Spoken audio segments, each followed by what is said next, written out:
Hi everyone, welcome back to my channel. Uh, in this video, I'm going to discuss some of your doubts regarding NIPA JEE counseling, जो बहुत से बच्चों को हो रहा है और उसका आंसर देना जरूरी है।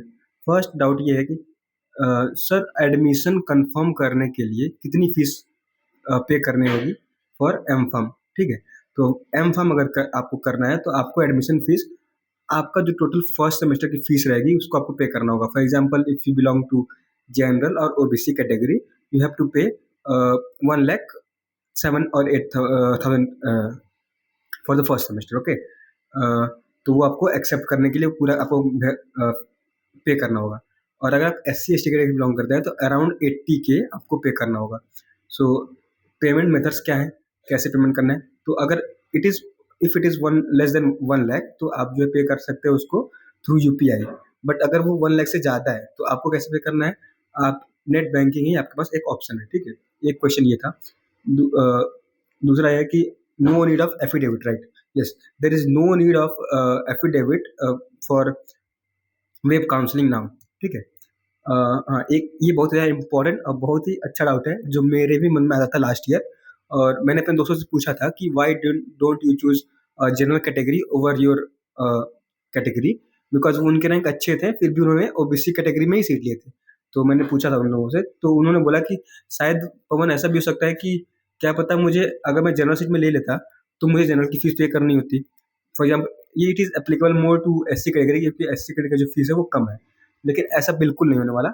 इसमें एक जो डाउट है पंकज का, sir I am S C candidate but if I get allotted general seat according to this new rule then how much fees do I have to pay?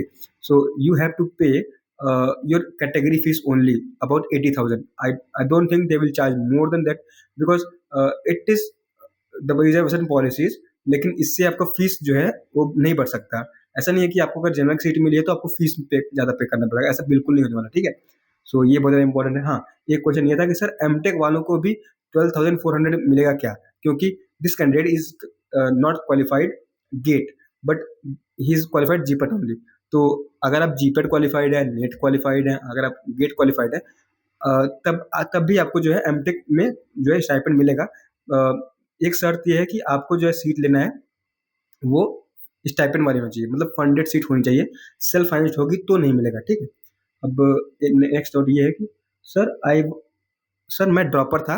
I was qualified in the 2026 with 256 marks which was more than general but this general cut off. ठीक है, so my question is whether I'm eligible for the yes, you are eligible for the uh, to get a seat in general if you have qualified it in either 2025, 2026 or whenever you have to just submit that। okay, और एक question बहुत ज़्यादा important है, this from jasmine. उन्होंने बोला कि sir मैंने GPAT score card जो है अपलोड कर दिया था। इस बार उन्होंने जीपेट जो क्वालिफाई किया सिर्फ ओबीसी कैटेगरी के कट ऑफ से क्वालिफाई किया है। ठीक है, बट उन्होंने लास्ट जो गेट एक्सेल क्वालिफाई किया था वो जनरल कैटेगरी से क्वालिफाई कर लिया था। बट उन्होंने क्योंकि अपलोड किया है सिर्फ जीपेट स्कोर, तो उनको सिर्फ ओबीसी कैटेगरी के सीट मिलेगा। ठीक है, वो जनरल कैटेगरी के लिए एप्लीकेबल नहीं है, तो ये एक बैड लक हो सकता है उनके लिए। ठीक है, sir my NIT withdrawal deadline is tomorrow before I hope the list is out. No, ऐसा कुछ नहीं होने वाला कि इसके पहले लिस्ट आ जाएगा, ये टाइम लगने वाला है शायद। ठीक है, but EWS category is it? हाँ, ये क्वेश्चन ये था कि सर EWS के लिए एप्लीकेबल है क्या, कि मतलब EWS भी अपना जो है जनरल कैटेगरी सीट लेगा कि EWS की सीट ही मिलेगी उसको। तो जो नोटिफिकेशन था उसमें EWS से रिलेटेड कोई भी डाउट नहीं था, तो I don't think it is applicable to EWS। It is applicable to only SC, ST and OBC category की, उनको जो है उन्हीं के कैटेगरी में सीट मिलेगी if they are not qualified with the benchmark of general category. Okay, ये rule पहले बिल्कुल नहीं था, ये रूल अभी बना है, तो यही सब है। And these are some of the doubts जो मैंने क्लियर किया आप लोगों के। और भी कोई डाउट हो तो आप कमेंट सेक्शन में पूछ सकते हैं।